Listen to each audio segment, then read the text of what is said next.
Nós iniciamos há 2 semanas atrás. 4 dias depois da gente iniciar essa série de mensagens, mal a gente sabia que a gente ia estar vivendo uma lá em Israel e acompanhando tudo o que está acontecendo. A proposta dessa série de mensagens é para nós, como igreja, entendermos que nós estamos em guerra. E como diz o texto em Efésios, que é o texto base para aquilo que estamos ministrando aqui, a nossa guerra não é contra carne nem sangue, mas ela é contra principados, potestades, hostes malignas nas regiões celestiais. Então a nossa guerra não é na horizontal, é na vertical, não é contra pessoas, mas contra espíritos que influenciam as pessoas. E nós temos que aprender e entender isso com muita clareza, para a gente aprender a usar as ferramentas corretas.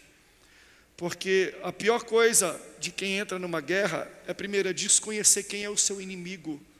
Se você entra numa guerra que você não sabe quem é o seu inimigo, você não sabe quais são as armas que ele vai usar. A gente está vendo isso diante dos nossos olhos.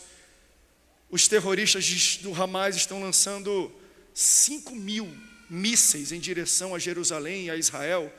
E eles têm um equipamento chamado cortina de ferro, onde eles atiram um torpedo, um míssil, e eles atiram um míssil que contra-ataca e atinge ele no ar. Como é que Israel conseguiu desenvolver uma arma de defesa tão avançada? Primeiro, eles conheceram seus inimigos, depois aprenderam quais são as armas desses inimigos. Por isso que eles conseguem se preparar, porque se eles não conhecessem o inimigo e a arma, pode botar 50 a 60 mil pessoas mortas até o dia de hoje, só por esses mísseis, talvez mais, 5.000 mísseis, ia dizimar pelo menos umas 200 mil pessoas naquele local. Mas quando você conhece o seu inimigo e as suas armas, você consegue se defender deles. Você sabia que você tem um inimigo? É um inimigo invisível. E muita gente ou desconhece, ou intencionalmente não quer saber. Pastor, não estou nem aí. Eu não venho para a igreja para aprender sobre Satanás. Eu venho para a igreja para aprender sobre Deus. Que bom que você vem para a igreja para aprender sobre Deus. Deus é o teu Criador, Jesus é o teu Salvador, mas Satanás é o teu adversário. E se você não entender quem ele é e como ele trabalha, você será presa fácil para ele. Porque o teu desinteresse sobre Satanás não vai parar a atuação dele na tua vida. Pelo contrário, quanto menos você sabe dele, mais terreno e território da tua vida ele conquista. Porque a Bíblia vai chamar em alguns versículos, ela usa o termo treva. Salmo vai dizer assim, Salmo 85, se eu não me engano, fala assim, eles nada sabem, nada conhecem, por isso eles andam em trevas. Treva aqui não é pecado e nem inferno. É ignorância. Você, quando não conhece, quando você não sabe, você anda em ignorância. Então, se você é ignorante acerca do seu inimigo, você nada sabe dele. E o seu inimigo também é chamado de príncipe das trevas. Ou seja, ele reina na sua ignorância. Se você é ignorante sobre ele, ele cresce na sua vida. Basta você abrir a sua Bíblia. Em Gênesis ele é uma serpente, mas lá em Apocalipse ele é um dragão, porque ele cresce se alimentando da tua ignorância. Quanto menos você sabe sobre ele, mais ele ganha espaço na tua vida. Eu estou tentando só dar uma resumida e uma base para você, porque a gente já pregou um pouco, na verdade muito sobre isso. Efésios vai falar assim, olha, vocês têm que colocar a armadura de vocês para se proteger das astutas ciladas do seu inimigo, porque o seu inimigo ele tem cilada. Cilada é quando um problema se apresenta sem ter cara de problema. É quando você enfrenta uma cadeia, mas essa cadeia não parece ser uma cadeia. Até porque ele é chamado de príncipe das trevas. Mas a Bíblia fala que quando ele se apresenta às pessoas, ele aparenta ser um anjo de luz. Tudo que Satanás quer é que você pense que treva é luz. Tem muita gente vivendo em treva pensando que está na luz.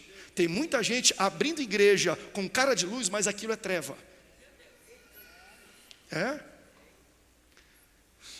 Cuidado com a cilada, porque Satanás não se apresenta como Satanás na sua vida. Se Satanás chegasse lá no jardim do Éden com Eva, vermelhinho com tridente, com 2 chifres e um rabinho, ela ia expulsar em nome de Jesus, e acabou a conversa, porque ele não se apresenta como Satanás, pelo contrário. Como é que ele se apresenta na primeira citação bíblica da aparição de Satanás em Gênesis? Como é que ele se apresenta em Eva? Como uma serpente em um jardim, porque é muito natural a gente ver uma cobra no mato. O ambiente de uma serpente é um jardim, então ele se apresenta sem causar estranheza, como se ele pertencesse a um ambiente, mas isso é uma cilada. E você também tem o seu jardim do Éden. Talvez o seu jardim do Éden é o teu trabalho, a tua casa. O teu jardim do Éden é a tua faculdade, o teu colégio. Para alguns o teu jardim do Éden é a tua própria igreja. Que isso, pastor? Minha igreja não. Na igreja só tem homem e mulher de Deus, pastor. Como é que pode? Pessoas que andam de terno e gravata, com a Bíblia embaixo do braço, vem me trair, vem causar mal para mim. Tem muita gente falando com serpente sem saber que é serpente. Até na igreja, pastor, meu irmão, alguém de terno e gravata com a Bíblia debaixo do braço está para o ambiente de igreja como uma serpente está para o ambiente de um jardim. Se coloca dentro, você não vai estranhar, porque Satanás trabalha assim. E se você não conhecer as suas artimanhas, você não vai poder se proteger. Quanto mais você conhece o seu inimigo, melhor você se protege dele. Aleluia. E você vai ver que quando a Bíblia... Eu já estou pregando isso aqui, tá? Estou dando uma introdução para você. Quando a Bíblia vai citar sobre os nossos inimigos invisíveis, Efésios capítulo 6. Só vou dar uma passada rapidinho aqui.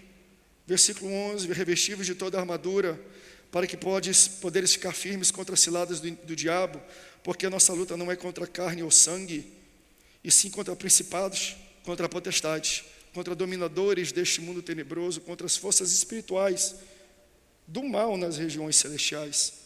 Quando ele vai falar do conflito que nós temos na terra, ele cita apenas um inimigo, carne e sangue, que já é um inimigo bom. Sabe quem é o inimigo aqui na terra? É você mesmo, é tua carne e o teu sangue. A minha carne tem poder o bastante para acabar com a minha vida, sem a ajuda de Satanás. Se eu der lugar para a minha carne, o meu ministério, a minha família, os meus filhos, o meu dinheiro, a minha saúde acabam antes do jantar de hoje à noite. Se eu falar para a minha carne, pode fazer o que tu quiser, pode falar o que tu quiser, pode olhar o que tu quiser, pode tocar no que quiser, pode fazer o que você quiser. Se eu der lugar para a minha carne, a minha vida acaba e eu não preciso de nenhum Satanás e de nenhum demônio para fazer isso comigo, porque existe uma luta minha com a carne. Não é duro a gente lutar contra a própria carne, porque o seu corpo, a sua carne aqui na terra, tudo que ela quer fazer é te distanciar de Deus. Só quando você tiver um corpo glorioso, aí o problema acabou. Mas enquanto você está aqui, o próprio texto da Bíblia vai falar: o espírito está pronto, mas a tua carne é fraca. Essa carne aqui, ela nunca vai ser salva, a não ser quando eu receber um corpo glorioso. O meu espírito é salvo, mas não a minha carne. Aí a gente fala, isso aqui já é uma guerra, já é um conflito extraordinário, gigantesco. Aí o escritor em Efésios vai falar, não, mas esse conflito é o menor. Porque por mais que possa parecer difícil essa luta contra a carne, a tua guerra nem é contra ela. Isso é um conflito pequeno. Isso é algo que você resolve com a ajuda do Espírito Santo, porque existe uma guerra real. E essa guerra não é na carne, não é no sangue. Nossa guerra são nas regiões celestiais, em um local invisível onde a gente nem consegue ver. Nós estamos vendo, o mundo está transmitindo uma guerra que não é física, ela se manifesta no mundo físico, mas essa guerra que está acontecendo, ela é espiritual, e ela já começou há muito tempo atrás. Porque quando a gente entende o que é guerra espiritual, nós vamos perceber uma coisa: não adianta a gente lutar contra homens, porque não é contra carne nem sangue. Porque você pode tirar homens. Se amanhã conseguirem matar todos os líderes do Hamas, daqui a 10 anos tem novos líderes. Por quê? Porque não é trocando um homem que você muda o espírito que influencia um homem. Quando a guerra contra potestades e principados, nós como igreja temos que entender, nossas armas não são lança-mísseis, não são facas, não são tiros, não é nada físico, é espiritual. Porque nós não estamos aqui para tirar pessoas de posição, mas para derrubar demônios nas regiões celestiais. Quem ensina isso é Jesus. Quando Jesus está com Pedro, fala, quem diz que eu sou? Tu é o Cristo, Filho do Deus vivo. Ele fala, não foi carne nem sangue que te revelou, mas foi meu Pai do céu. Tu recebeu algo fresquinho. Tu foi janela do céu aqui, Pedro. Mas não fala isso muito alto não, porque eu vou ter que morrer. Porque isso é um projeto. Ele fala, o quê? Só passando por cima do meu cadáver. Na mesma conversa, o mesmo Jesus que fala, não foi carne nem sangue que te revelou, tu foi boca de Deus, fala assim para Pedro, para trás de mim, entendeu? Ele não repreende Pedro, ele repreende o espírito que está influenciando Pedro. Porque a guerra de Jesus não é contra Pedro, é contra o espírito que influencia. A guerra da igreja não é contra pessoas, é contra quem influencia as pessoas. Então você pode até tirar as pessoas, mas a influência vai continuar lá. Então a nossa guerra não é para derrubar quem está sendo influenciado. Eu não vou derrubar e arrancar da igreja e disciplinar um mentiroso, embora eu tenha que cuidar dele. Mas pastor, tira ele dali, porque ele mente muito. Eu vou tirar ele e vou colocar outra pessoa no lugar. Essa pessoa vai continuar mentindo. Por quê? Porque eu posso tirar o mentiroso o quanto eu quiser, mas eu tenho que derrubar o pai da mentira. Se eu não derrubo o pai da mentira, ele vai continuar influenciando as pessoas. Então você entende? A gente pode votar, pode fazer o que for em Brasília, vai continuar a mesma coisa, porque existe um principado e uma potestade naquele local que não é tirada com voto, é tirado com o joelho no chão. E guerra da igreja. Então a gente tem que conhecer quem é o nosso verdadeiro inimigo, para a gente ser vitorioso nas guerras que nós enfrentamos. Porque o nosso inimigo, quando vai no ambiente espiritual, não é só um não. A Bíblia cita contra principados, potestades, contra hostes espirituais, contra demônios nas regiões celestiais. Existem uma hierarquia muito bem organizada, muito bem estruturada de inimigos que vêm contra você. Pastor, isso é balela. Esse negócio de guerra espiritual, esse negócio de organograma de demônio, isso não existe não. Deixa eu provar para você que existe. O próprio Jesus coloca isso em prática. Jesus desce do Monte da Transfiguração, e os seus discípulos que já andam com ele, que já fazem milagres, que já expulsam demônios junto com ele, tentam expulsar um demônio de menino e não conseguem. O pai desse menino chega: Senhor, procurei os seus discípulos e eles não conseguiram expulsar esse demônio. Jesus expulsa, Jesus depois paga sapo para eles, mas eles ficam curiosamente intrigados. Eles falam: Senhor, por que nós não conseguimos expulsar esse demônio? Em outras palavras, eu já estou acostumado, eu já fiz isso aqui antes, eu sei como é que funciona. Eu fui lá, botei minha mão, falei: sai em nome de Jesus. Por que esse demônio eu não consegui expulsar? Ele falou: porque esta casta, esse tipo de demônio, não é só colocando a mão e falando sai em nome de Jesus, não. Existem castas e hierarquias de demônios que só saem com jejum e oração. Você pode até ser crente, mas se você não tiver a arma do jejum e da oração, existem demônios que você não consegue destronar. Então Jesus já está colocando um parâmetro. Existem tipos diferentes de demônios, sim. Uns saem em nome de Jesus, outros só com jejum e oração, porque existem castas diferentes. Quer ver uma outra coisa sobre o entendimento do nosso inimigo? Jesus, quando ele dorme no barco, ele é acordado, ele acalma a tempestade, ele chega em um lugar chamado Gadara. Quando ele pisa, vem um rapaz que fica entre os túmulos, se cortando, aterrorizando aquela região, e pisa e fala: o que queres comigo, Jesus Cristo, Filho do Deus vivo? Se eu não me engano, Marcos capítulo 5, se tiver aí, coloca rapidamente. E aí, Jesus tem uma conversa com essa legião são 6.000 demônios. Aí Jesus pergunta: qual é o teu nome? Entende como existem demônios diferentes? Existe até nome para eles. Qual é o teu nome? Porque eu conheço muito bem. Eu sou legião, porque nós somos muitos. Passa lá para o versículo, acho que 10 ou 11 para mim, por favor. Eu estou só fazendo uma introdução, tá, meus irmãos? Quem está entendendo, dê um glória a Deus. Eu sou legião, porque nós somos muitos. Olha o que 6.000 demônios falaram para Jesus, e rogavam-lhe muito, quem? Os demônios, que não os enviasse para fora daquela província. Coloca na versão NVI, esse versículo 5, 11, só para a gente entender em outra versão. E andava ali, Marcos 5, versículo 10, está aqui, ó. E imploravam a Jesus, os demônios, com insistência, que não o mandasse sair daquela região. O que eles estavam falando é: pode até me tirar do Chiquinho, mas não me tira da região não, porque o trabalho que eu tenho não é na vida do Chiquinho, vai muito além do Chiquinho. O meu trabalho é em toda essa região. Então, até o demônio não se apossa, não quer pegar uma pessoa porque a pessoa é bonitinha, porque ela canta bem. Existe um projeto muito maior do que você, porque o projeto de Satanás não é pessoal, é territorial. Meu Deus. Você está entendendo? Então, não adianta a gente expulsar, brigar e excluir pessoas se nós não entendemos que existe um demônio, uma potestade, um principado territorial. Você tira fulano, entra ciclano e nada muda se nós não usarmos as armas espirituais e expulsarmos essa potestade e essa legião de toda a região. Em nome de Jesus, como igreja, nós expulsamos todas as legiões de São José dos Campos. Aleluia, louvado seja o nome do Senhor. E aqui eu venho um pouco para o texto que eu pedi para você ler, porque fala sobre uma mulher chamada, que eu preguei no último domingo, chamada Jezabel. Existe um espírito que nós, pastores, pregadores, normalmente chamamos de espírito de Jezabel. Não é um título bíblico, no sentido de, essa mulher, não é que essa mulher tinha um espírito, era o espírito que influenciava Jezabel. Ele continua solta, querendo influenciar pessoas que pensem como ela, que pensem igual dela. Pastor, o que faz o espírito de Jezabel? É só você ler. Primeira coisa, o espírito de Jezabel odeia homens. Escute isso, é um espírito que odeia homens. Se você for ler, a primeira vez que é registrado na Bíblia Sagrada que existiam eunucos no palácio, é no reinado de Acabe, que a sua esposa chama-se Jezabel. Todo mundo que entrava no palácio para trabalhar com ela, ela arrancava, emasculava, castrava, ela tirava a masculinidade dos homens, porque ela odeia homem em autoridade, tanto que ela era ilegítima para fazer o que fazia.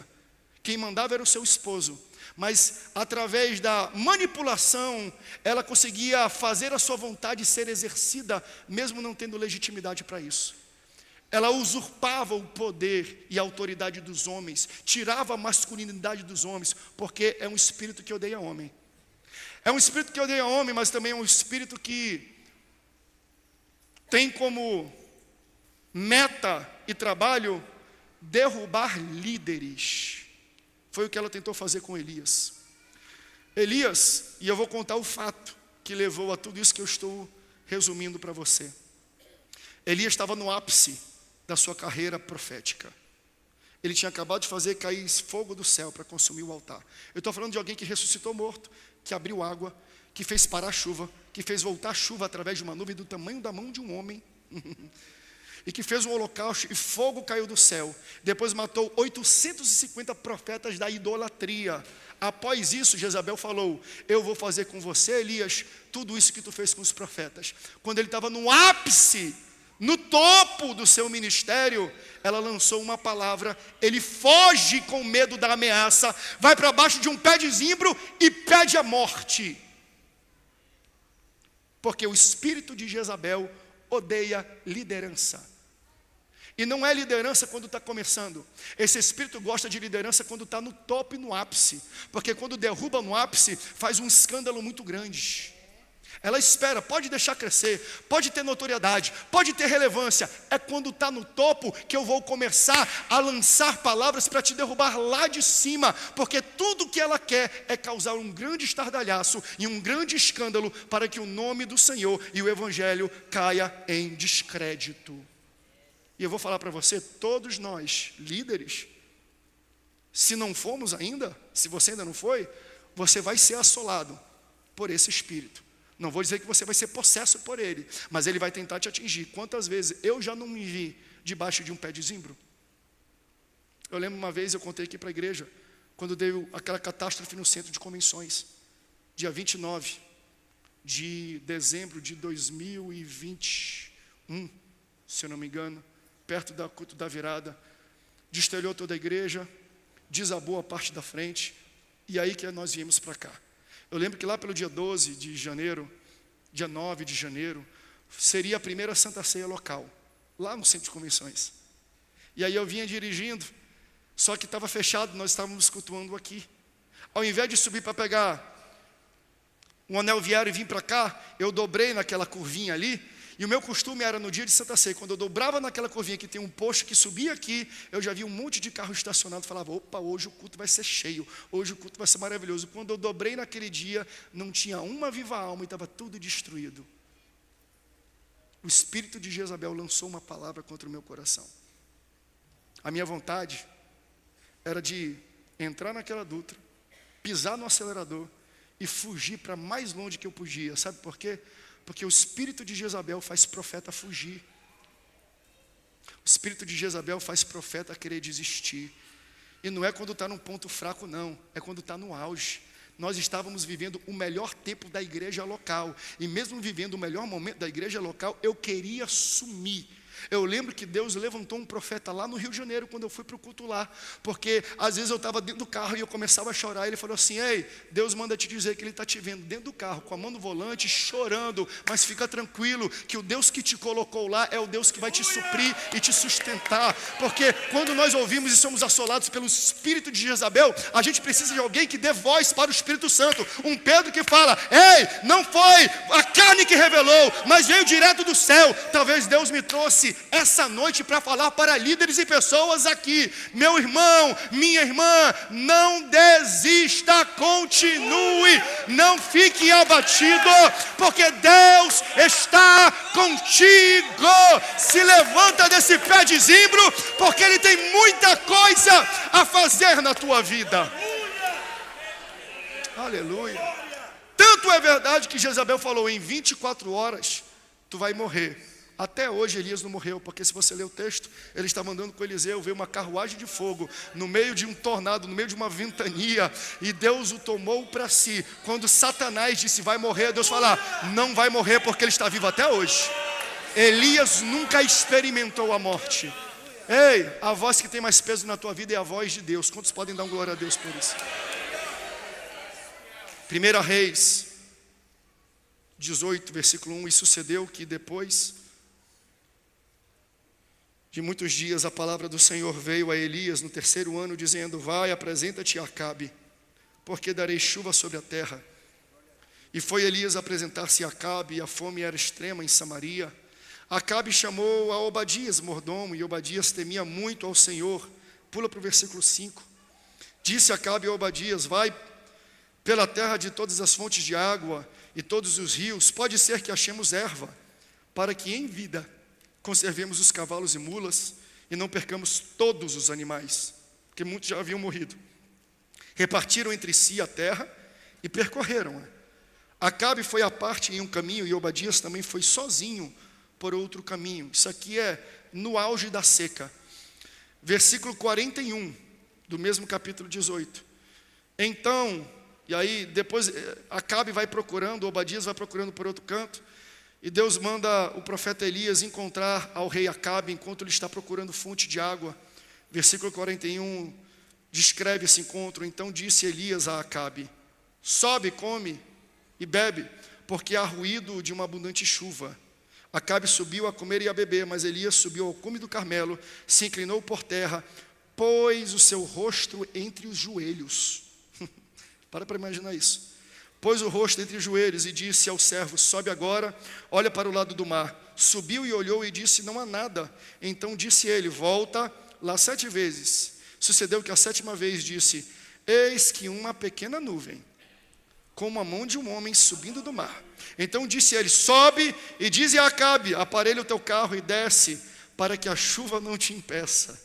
Sucedeu que, entretanto, os céus se enegreceram com nuvens e vento, e veio uma grande chuva, e Acabe subiu ao carro e foi para Jezreel. E a mão do Senhor estava sobre Elias. Se você ama a Bíblia, diga: eu amo a palavra de Deus. Essa seca acontece porque Jezabel manipula o rei Acabe a trazer adoração a Baal e a Azera para dentro do arraial de Israel. E todo o país, todo o povo de Deus agora está atolado em idolatria.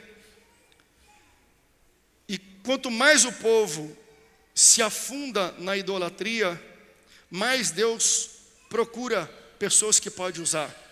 O texto vai falar que existiam 7.000 crentes, 7.000 profetas, 7.000 pessoas que não se dobraram, não se ajoelharam diante de Baal, não beijaram o seu pé. Que bom que tem 7.000 pessoas que não se dobram, mas ao mesmo tempo que eles não se dobram, eles toleraram. Eles não adoravam e não beijavam o pé, mas também não se levantavam para pregar o evangelho verdadeiro. Eles eram passivos. Então, eu acho interessante que, mesmo tendo 7.000 pessoas, dá para influenciar muita gente. Deus teve que procurar na terra uma pessoa que pudesse ser boca de Deus para começar a pregar o evangelho verdadeiro, para começar a profetizar e trazer a verdade bíblica.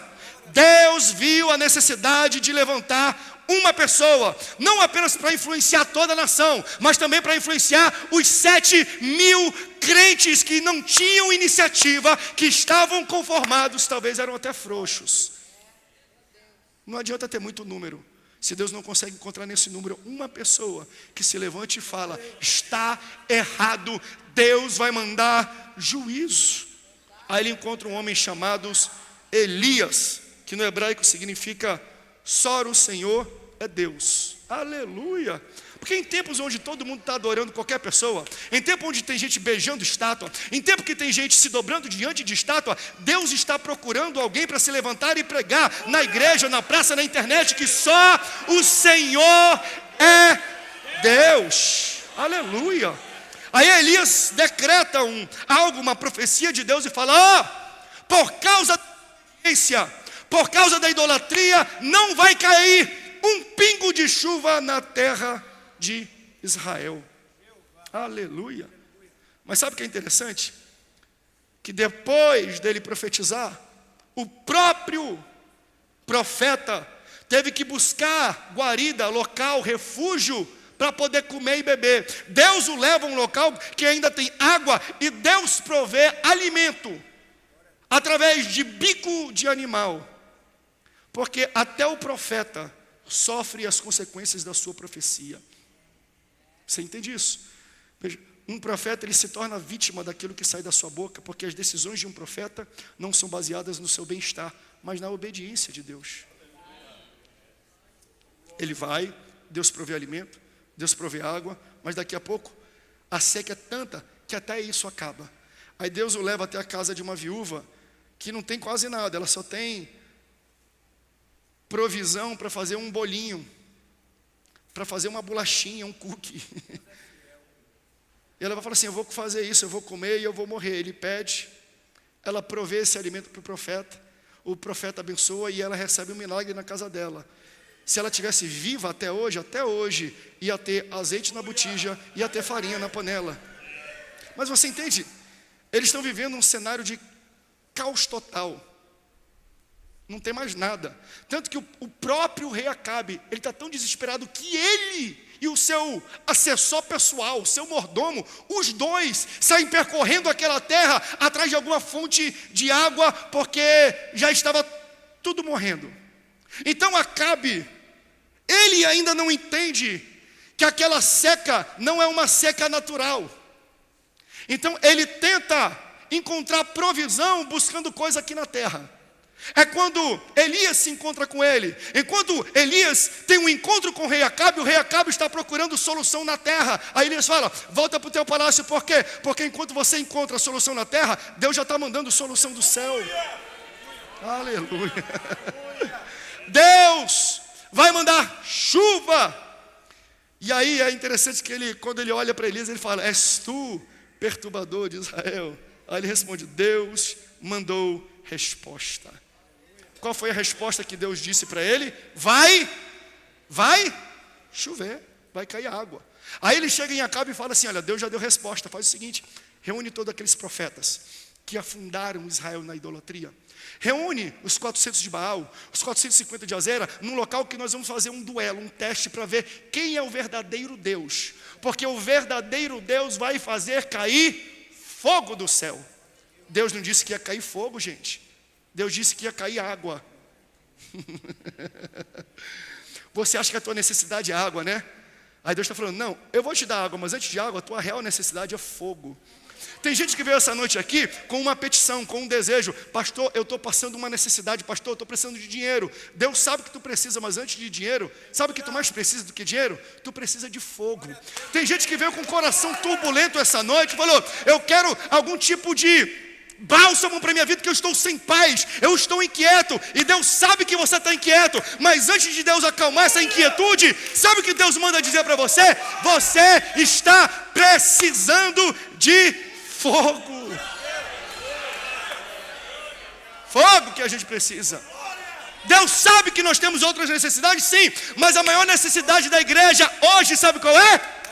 É fogo. Quem quer receber fogo do céu aqui essa noite? 400 profetas de Baal, 450 profetas de Azera, 850 contra 1. Quem é que vai ganhar essa parada? Maior é o que está em nós do que o que está no mundo, bem maior é o que está em nós.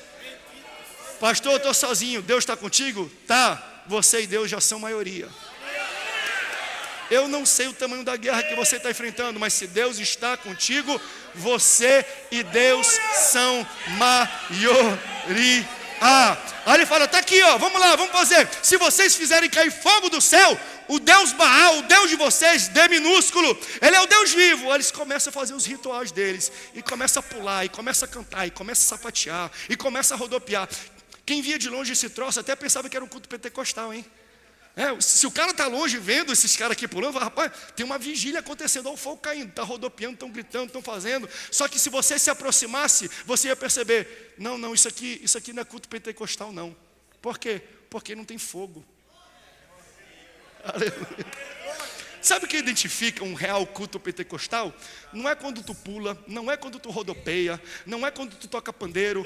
Não existe culto pentecostal sem ter fogo, porque o que marca o Pentecostes não é o grito, é o fogo. Porque quando eles estavam no cenáculo, a palavra de Deus vai falar lá em Atos, que um olhava para o outro e línguas de fogo apareciam na cabeça das pessoas. A maior necessidade que a igreja nos dias de hoje tem, nós vivemos uma seca, está na hora de Deus mandar descer fogo sobre a igreja. Aleluia. Nós temos que buscar fogo, porque é fogo que consome o sacrifício, que consome o holocausto. Aí Elias fala, acabou? Eu acho que ele estava dormindo, né? Faz o seguinte, chegou a minha vez. Pegue aí algumas medidas de água e derrama aqui no chão. 4 medidas de água. Eu vou repetir para você. 4 tonéis de água. Pega essa água e molha o chão. Eu estou falando de uma nação que não chovia há 3 anos e meio. Se ele falasse assim, pega o ouro, água era mais valiosa do que ouro naquele tempo. Se ele falasse, pega os bois e mata, e pega o sangue e derrama aqui, seria algo até mais simples e fácil do que derramar água. Nesse tempo, água era a coisa mais preciosa que eles tinham. E o profeta Elias fala, derrama essa água. Porque o que ele está ensinando aqui é que Deus honra a entrega, meu irmão. Deus sabe e Ele honra quando você entrega para Ele aquilo que é sacrifício, aquilo que é pouco. Então, em tempo que não tem água, parece ser um absurdo você derramar e entregar água daquele jeito. Eu imagino que muitas pessoas estão falando, Elias, essa oferta está custando muito caro. Mas Elias sabe que o que vai descer do céu é muito maior do que ele vai entregar aqui na terra. Não é? Porque Deus falou, ei, eu vou fazer chover e não é pouco não. Manda correr porque vai inundar tudo. Deus disse, eu vou fazer chover. O que ele entrega? Água. O que você espera que Deus derrame no céu é compatível com o que você está entregando para Deus aqui na terra? Um aleluia e outro glória a Deus. Você está entregando para Deus o que você está pedindo de Deus? Sacrifique para Deus o que você está pedindo para Ele, para você ver. Faz um voto de fé para Deus. Entrega para Deus aquilo que você espera receber de Deus. Em tempo que água não tinha 3 anos e meio, Elias entregou tudo. E Deus nunca deixa desamparado um sacrifício como esse. Deus não é irresponsável. Ele coloca no altar. Ele vê gente entregando, e talvez vão te chamar de louco quando você fizer isso. Mas entenda, Quem te chama de louco não ouviu de Deus o que você ouviu. Essa não é a história da nossa vida? Quantas coisas a gente já fez uma loucura para Deus? Quantas instruções Deus nos deu que às vezes nem a gente acreditava? Até esposo, até esposa iam contra aquilo, mas deixa eu te dizer e reafirmar o que o Espírito Santo já está colocando no seu coração. Podem até te chamar de louco, mas você ouviu algo de Deus. E se Deus disse que ia fazer, pode ir em frente. O que importa não é o que os outros dizem. O que importa é o que Deus disse para você. Aleluia. Vamos falar a verdade, todo esforço é pouco perto do que Deus já fez por nós. Fala a verdade. Então, Deus está procurando alguém que entregue o que ninguém entregou antes, para fazer por Ele o que Ele nunca fez antes. Eu vou repetir isso. Deus procura gente que entrega o que ninguém entrega, para essa pessoa viver o que ninguém viveu. Se você der o que ninguém deu, você vai viver com Deus algo que ninguém ainda viveu. Se você sacrificar o que ninguém sacrificou antes, você vai receber de Deus o que ninguém recebeu antes. Entrega para Ele e se prepare para você ver Deus derramar do céu abundantemente aquilo que você entregou para Ele. Porque é fácil demais a gente invejar o que o outro tem, difícil é entregar o que Ele entregou. Então, entrega para você ver o que Deus vai fazer na tua vida. Acabe, vai chover, corre, antes que a chuva te pegue no meio do caminho. Aí enquanto ele volta para o palácio, depois do fogo descer, depois de Deus falar que ia começar a chover, eu achei interessante isso. Porque Elias, quando ele chama a seca, ele nem usa o nome de Deus, ele fala, segundo a minha palavra, não vai cair um pingo de chuva. Ele não menciona Deus não, ele fala, sou eu. Pensa no homem macho, pensa num cara de fé, pensa num cara de convicção. Aí quando volta de novo, ele fala assim, ó, corre no jogo, Acabe, porque vai vir tanta chuva que a tromba d'água que vai descer junto vai te pegar no caminho, corre e vai rápido. Ele fala com tanta convicção. Eu não sei se você já conviveu com um grande líder, que no púlpito, você vê ele, convicção, vai acontecer e tudo, mas quando ele fala, sai do púlpito, meu Deus. É o que acontece com Elias. Eu acho muito bonito isso, porque Deus não esconde a vulnerabilidade do homem. Por mais que a gente viva e Deus derrama sobre a gente a autoridade e o poder do Espírito Santo, a gente continua ainda sendo humano, tá? Eu lembro uma vez, eu dentro de um fusquinha, que meu pai tinha quando eu morava em Manaus, no Amazonas. Fusca azul celeste cor de manteiga. Estava todo desbotado já. E fez a assinatura da Rede Boas Novas. Assinatura da Rede Boas Novas, como não tinha fiador, como não tinha garantia, ele falou assim, faz um contrato assim, ó, leonino o contrato, que nós vamos pagar essas parcelas, se a gente atrasar uma das parcelas por 15 dias, nós vamos devolver toda a rede de televisão e você já fica com o dinheiro que a gente pagou. Meu Deus do céu, isso é coisa de doido, ninguém assina um contrato desse. Mas como não tinha garantia, como não tinha fiador, não na terra, mas no céu, já estava tudo fiado, já estava tudo garantido. Fala, pode fazer assim. Eu lembro, meu pai entrando no carro assinando, eu no banco de trás pequenininho, tinha o quê? 7 anos. Ele olhou para minha mãe e falou assim, e aí, Rebeca, a gente fez a coisa certa? Eu lembro que ele ficou uma semana com diarreia. Vou falar uma coisa para você. Não, e abrindo o coração, pode parecer uma palavra forte. Quando o desafio de Deus é grande, Ele te deixa todo desarranjado. Está rindo? Mas você já viveu isso. Esses desafios, pastor, não, o homem de Deus não passa por isso não. Não passa não? Segundo as minhas palavras não vai chover. Acabe, corre, porque Deus mandou chuva, caiu fogo. Pensa no homem cheio de convicção. Deus confirmou e fez chover fogo. Não foi água primeiro, e depois ele falou, vai cair água. Aí olha o que o texto fala, versículo 42. Bota para mim se tiver no texto, por favor. Fala que Acabe sobe para o monte para esperar a chuva. Acabe desce, Elias sobe para o monte para suplicar pela chuva, está aqui. E olha o que ele faz, subiu no cume do Carmelo e se inclinou por terra e meteu o seu rosto entre os joelhos. Isso aqui é a posição de alguém que está confiante?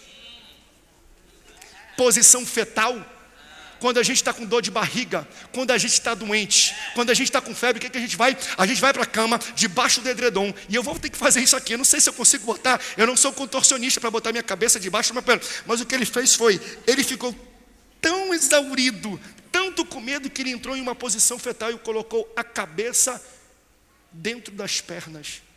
Posição de confiança, cabeça erguida. Deus mandou profetizar. O papel do profeta é profetizar, o de Deus é realizar. Meu irmão, tem profeta que quando Deus manda dá medo da gente entregar.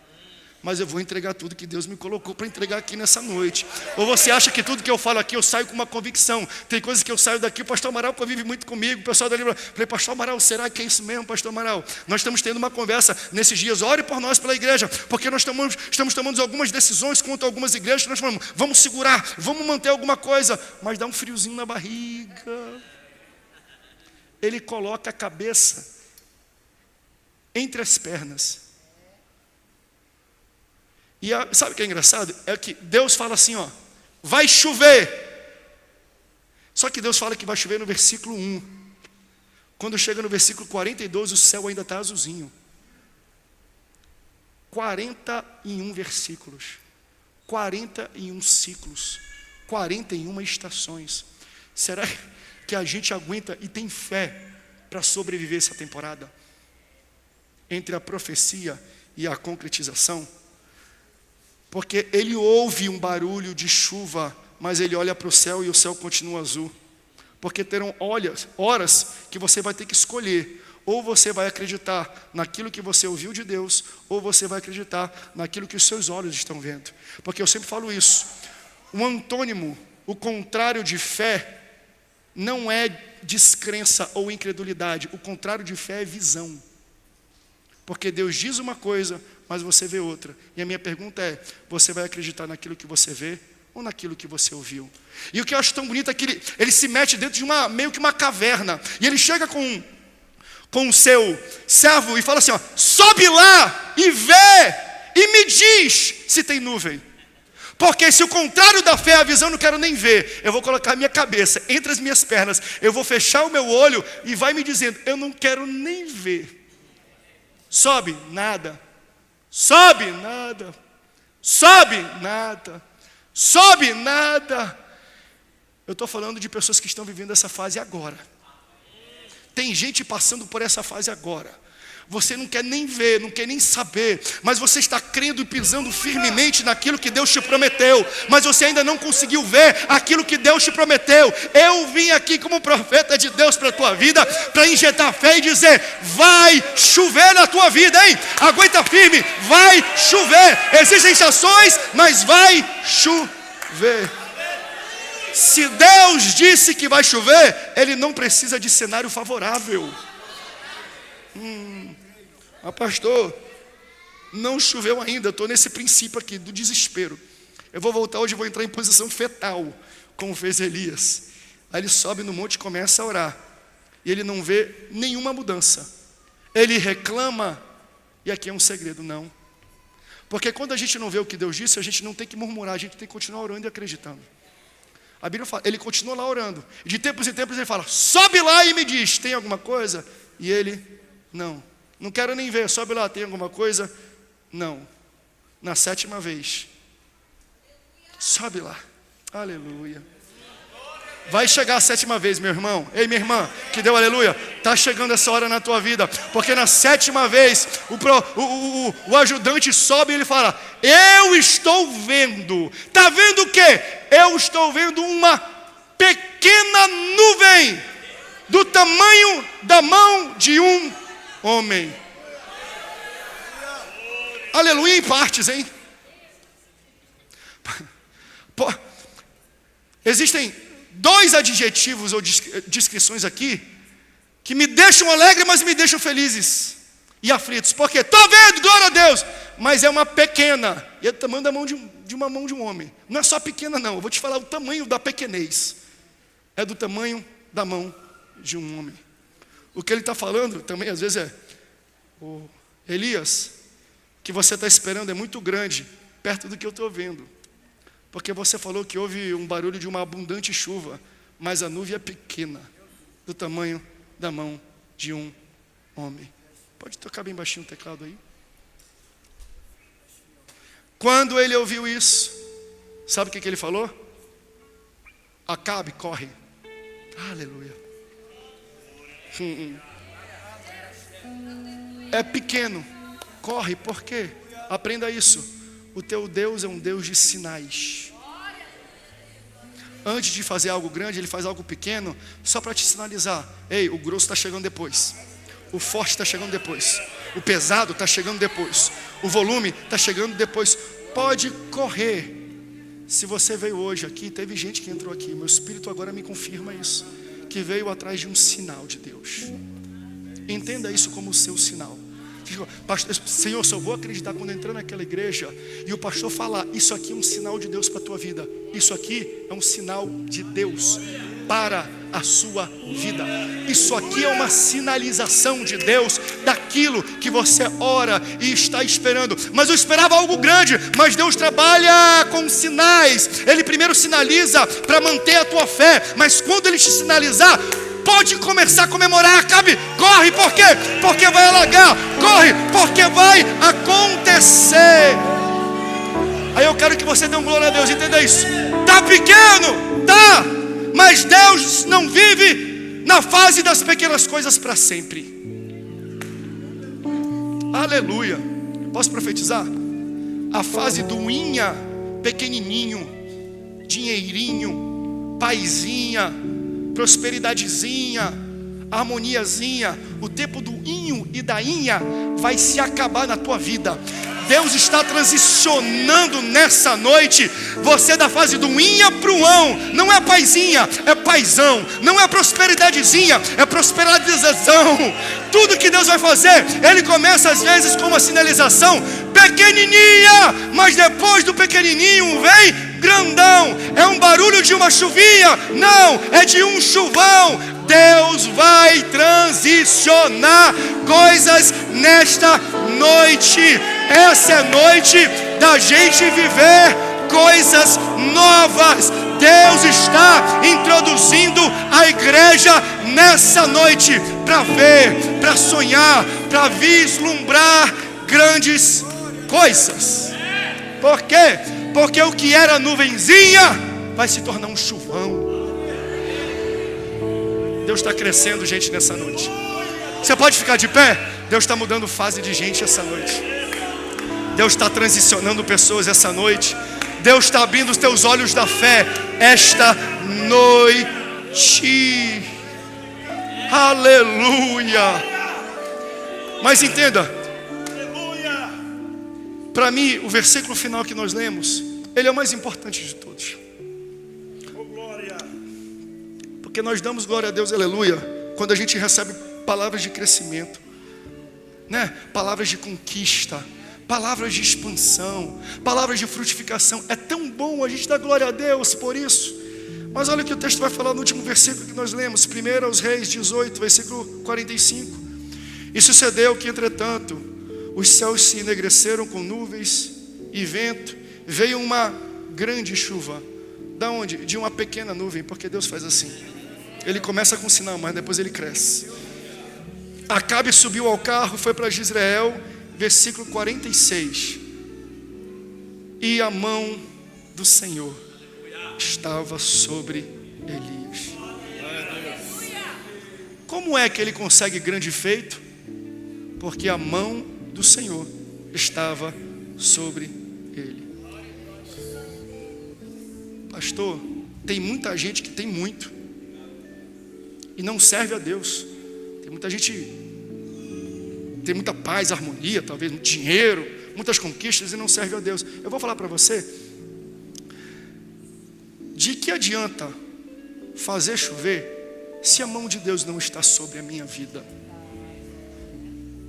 Para mim, glória a Deus, aleluia, a grande verdade e o grande poema, a grande beleza desse texto não é fazer cair fogo, não é matar os profetas, não é profetizar e tudo, é entender, a mão do Senhor está sobre a minha vida.